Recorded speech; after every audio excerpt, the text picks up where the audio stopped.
Life with Tommy.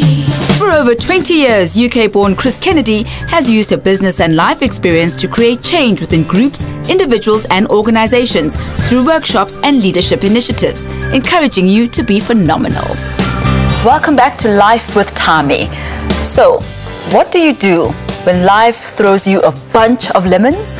Well, if you are world-renowned generative change consultant Chris Kennedy, you just make lemonade.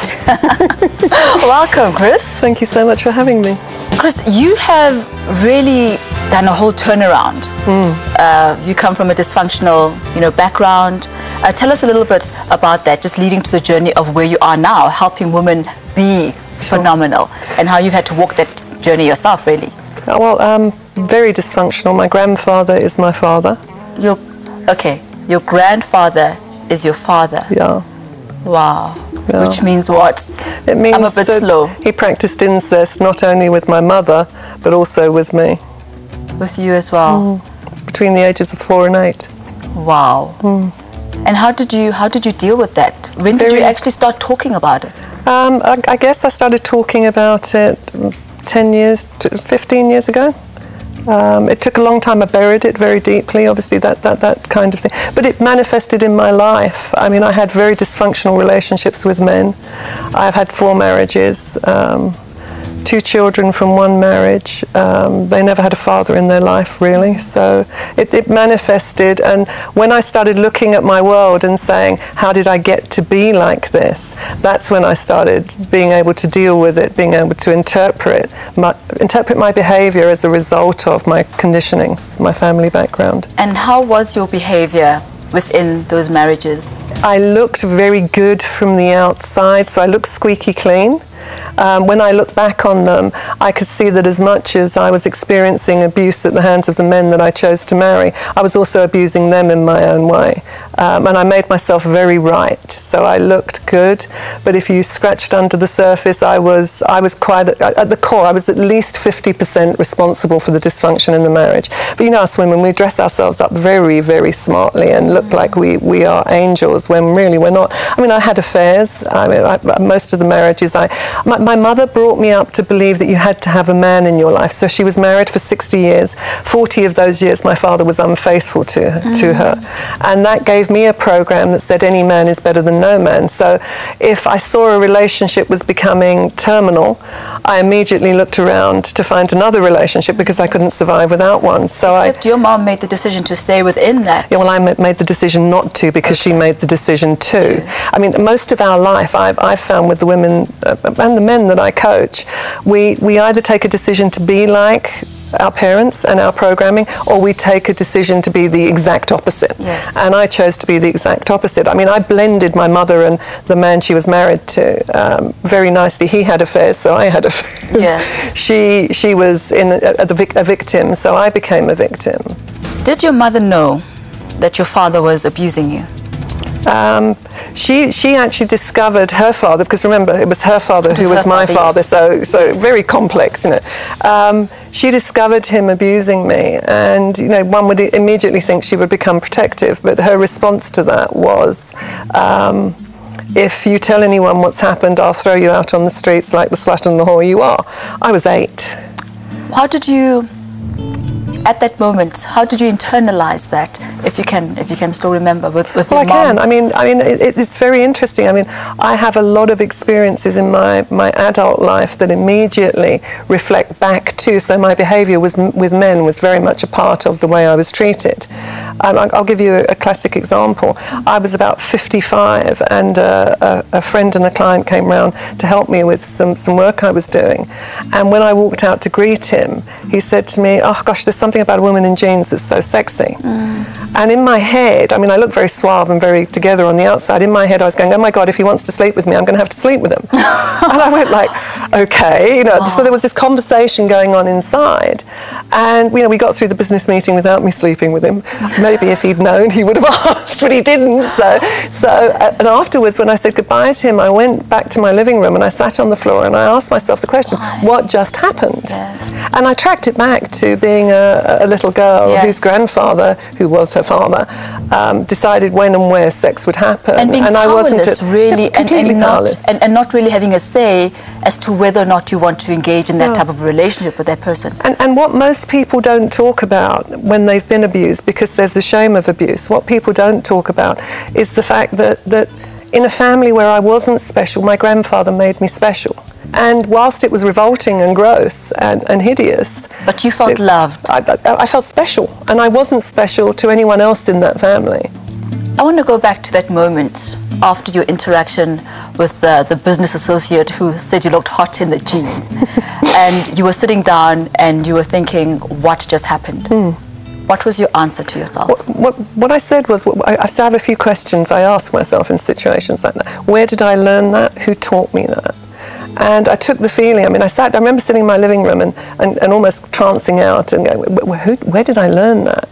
And my grandfather was immediately present. And I also asked myself, how old? When I have to have sex with someone, how old am I? And I got very young. It wasn't the 55-year-old woman, it was a little girl. And I saw her in my mind, and I had a wonderful conversation with her.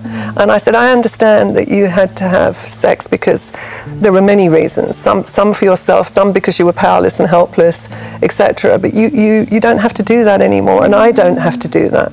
And if you ever feel compelled to be put in that situation again, then you know what, get behind me and I'll protect you, because I'm a woman and you're a girl, you're a child, and someone should have protected you, and now I will.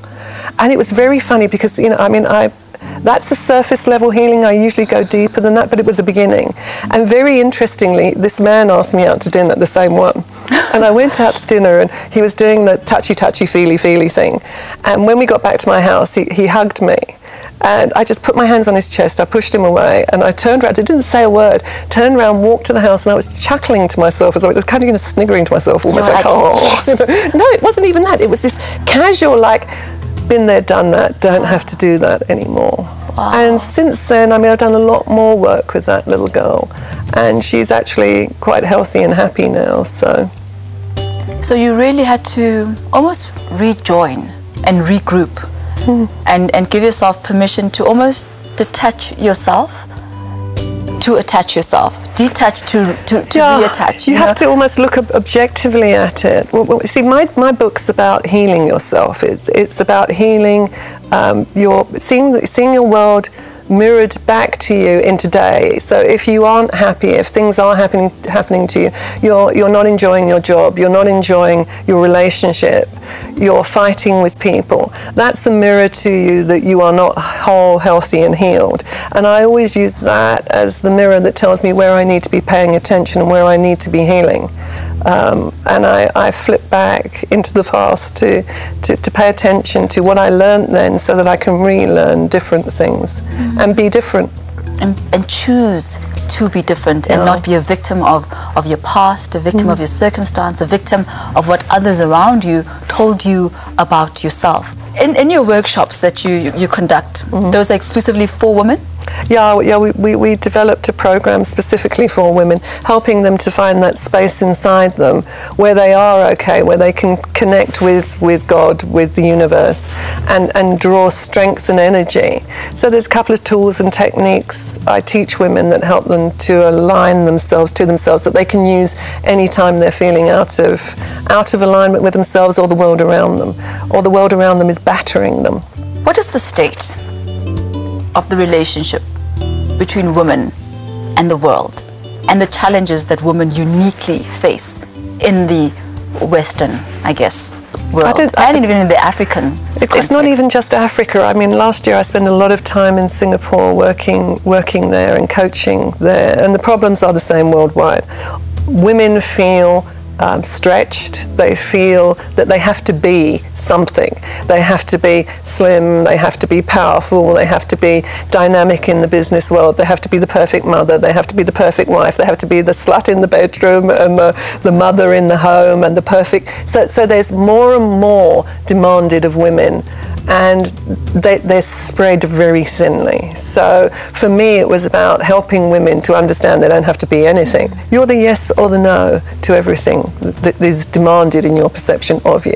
And I mean, unfortunately, women seem to feel that they have to be something, and they seem to feel that to be honest is the hardest thing of all, to tell the truth. I think that the greatest liberation I experienced was when I stood up and started telling my story, and the more I told, the more women came up to me and said, "You're telling my story." I mean, I remember giving a talk at a Women in Finance event, and I said, you know, and yes, I had an affair.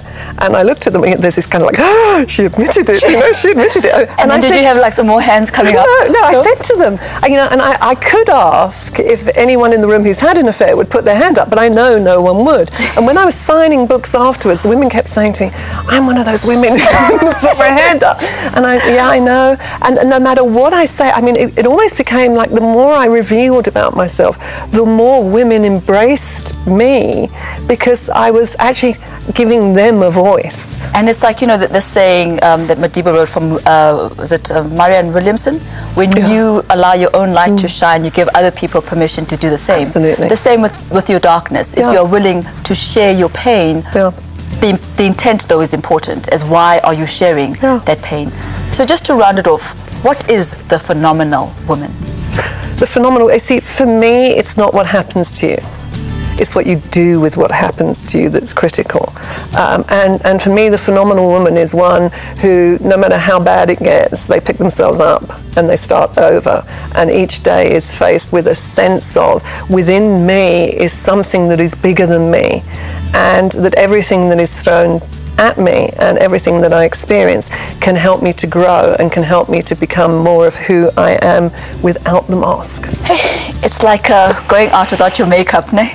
Yeah, it's like waking up in the morning and just saying, no base, no mascara, no eyeliner, no lipstick, just being confident and comfortable in yourself. Because sometimes these masks become part of who we are, and we allow that to happen. When you look in the mirror and you don't recognize who's looking back at you, then you know that you are not living your life, you're living someone else's life. Chris Kennedy, it's been an absolute pleasure. Thank you. Thank you so much. May you be the phenomenal woman that you already are. May you be the phenomenal man that you already are. Give yourself permission to be, give yourself permission to explore, give yourself permission to heal, and then go forth and heal the world. We'll be right back. Life with Tommy.